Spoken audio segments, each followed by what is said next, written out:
Houve um tempo onde o gênero sci-fi tratava apenas de assuntos distantes da humanidade, sendo fácil reconhecer o que era e o que não era inventado em tais obras.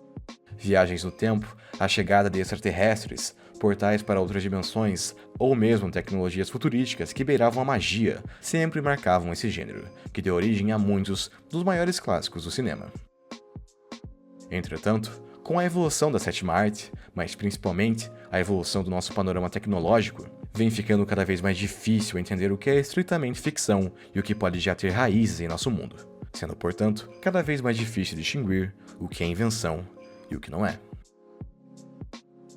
Conceitos como a Neuralink, que consiste em um conjunto de chips que é implantado no cérebro dos receptores para que se controle objetos e computadores à distância, o metaverso, que tenta criar uma realidade virtual indistinguível da tangível, softwares biológicos que visam tratar enfermidades através da reprogramação de órgãos e funções em nosso organismo, ou mesmo a manipulação química do cérebro, podem parecer todas invenções saídas de ficção científica. Mas, no entanto, são todas tecnologias reais e que já vêm sendo testadas há alguns anos. E mesmo que ainda estejam muito distantes da realidade acessível para todos, a tendência é que se tornem comuns até o fim dessa década.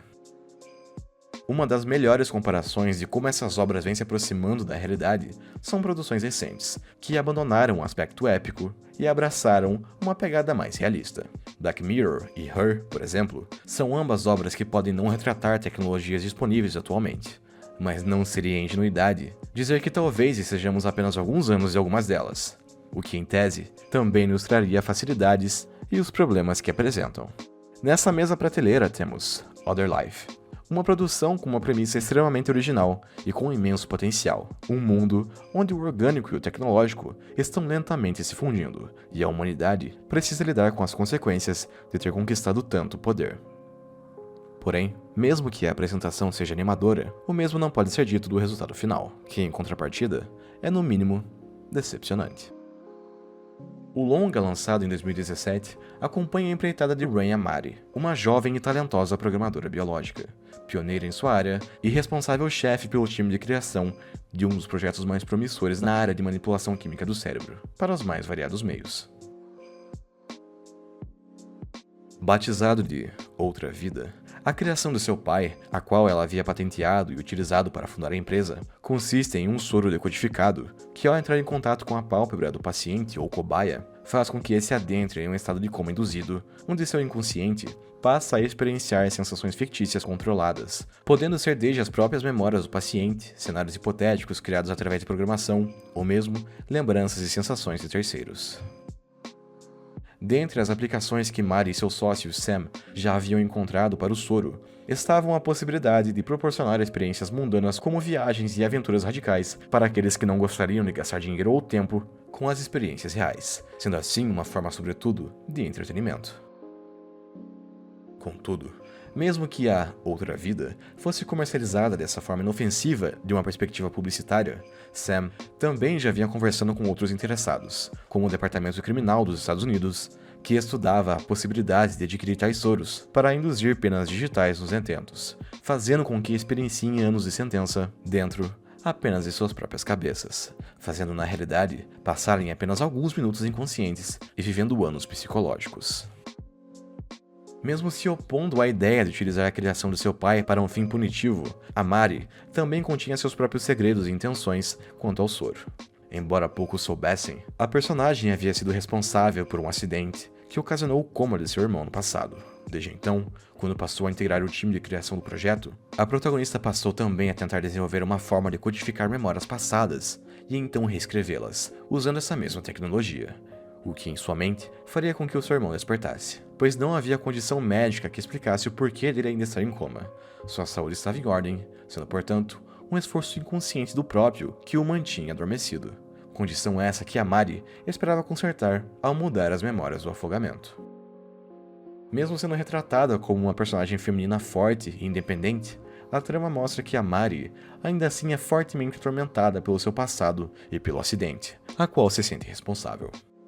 Mais do que a dor de perder uma pessoa próxima, a Mari também se culpa pelo que ocorreu por ter insistido para que ele retornasse ao mar. Sendo assim, seus esforços para fazer com que ele despertasse, embora nobres, também não passavam de uma atitude egoísta da própria, que visava se livrar de todo o peso que carregava em sua consciência. Comportamento esse que é replicado em outras situações, como na morte de seu amante, Danny, que novamente padeceu por uma atitude indireta da personagem, mas que por não conter essa proximidade, fez com que ela não se sentisse culpada ou mesmo atormentada pelas memórias do corpo convulsionando. Quando passam a ser exploradas as possibilidades do que poderia ser feito com o soro, inúmeras hipóteses vão sendo levantadas por diferentes personagens com diferentes interesses e objetivos.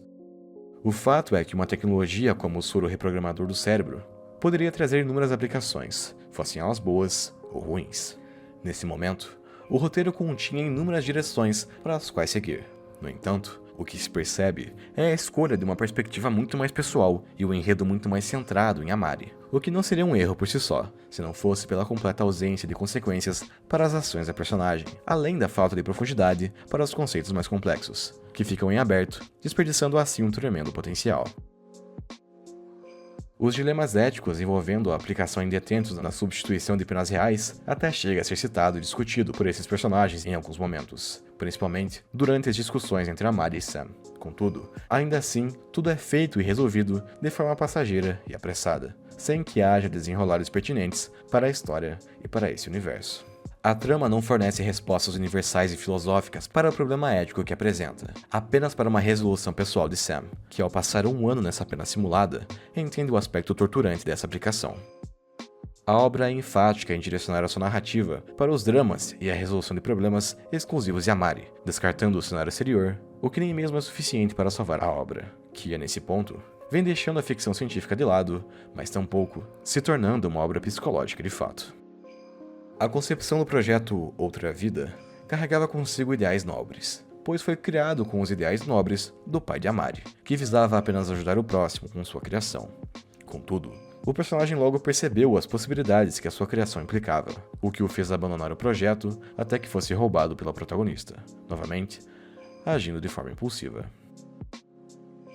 A comercialização das experiências e viagens virtuais poderia atrair investidores e compradores no público geral, mas como o próprio Sam elenca em uma das reuniões para atrair investidores, as possibilidades positivas eram ainda maiores. Anos de terapia, anos de estudo, experiência ou práticas esportivas poderiam ser injetados na mente e então colocados em prática em questão de minutos, e o que poderia trazer um progresso para as ciências e para a humanidade em uma velocidade nunca antes vista, pois se tornaria desnecessário perder tempo com experiências e aprendizados reais, enquanto bastasse ingerir o soro, que faria tudo isso em questão de minutos. Contudo, mesmo com um propósito tão benevolente, percebe-se que o que arruína o projeto não são as falhas de código, mas sim as falhas humanas em manejá-lo. A ganância de Sam e os interesses do governo americano fizeram com que ele se tornasse um produto nocivo antes mesmo de sair dos laboratórios. O que dá justificativa para o comportamento da protagonista, que percebendo o potencial destrutivo de sua criação, passa a tentar limitar a sua eficácia e se desligar da empresa, concentrando seus esforços naquilo que realmente importava: a vida de seu irmão. Toda a sua empreitada não havia sido pela fama ou pelo dinheiro que conquistaria, mas apenas para ter uma resposta no dilema que havia se tornado o coma de seu irmão. Anos de pesquisa e simulações foram necessários para que se chegasse a um soro em um nível estável, e uma vez aplicado, ainda assim, Jared o rejeitou, para a surpresa de Amari e de todos ao seu redor, que então finalmente puderam compreender o porquê do soro ter uma eficácia tão variável em diferentes pacientes. Não se tratava de uma mera questão de código ou componentes químicos, mas também de liberdade e força de vontade. Experiências simuladas e ingeridas podem ser valiosas em pequenas quantidades, mas não devem substituir a vida real, como ela é. No fim, o que realmente importa para Jared era o mundo real, não as memórias manipuladas que sua irmã tentava implantar. Ao perceber isso, a Mari também se deu conta que era nocivo continuar vivendo de simulação em simulação, pois havia um mundo real, com pessoas reais do lado de fora, todas esperando por ela, e que nem mesmo as aventuras e viagens mais incríveis seriam suficientes para suprir o entretenimento de uma mente que sabe diferenciar o que é real e o que não é. Portanto, apenas o real seria realmente satisfatório.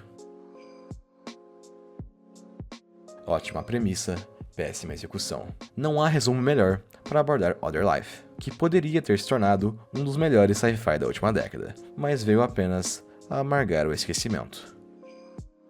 Deixando de lado as complicações éticas e seus conceitos, o longa resolve dar espaço para o desenvolvimento de uma trama pessoal, que é insuficiente para criar uma boa trama. Se torna monótono e previsível, além de inverossímil em dados momentos. Ao menos existe a mensagem de que o virtual nunca será capaz de substituir o real. E dados os tempos em que já vivemos, nunca é demais reafirmar tal mensagem, pois códigos, telas e simulações jamais serão capazes de substituir o que realmente importa na vida.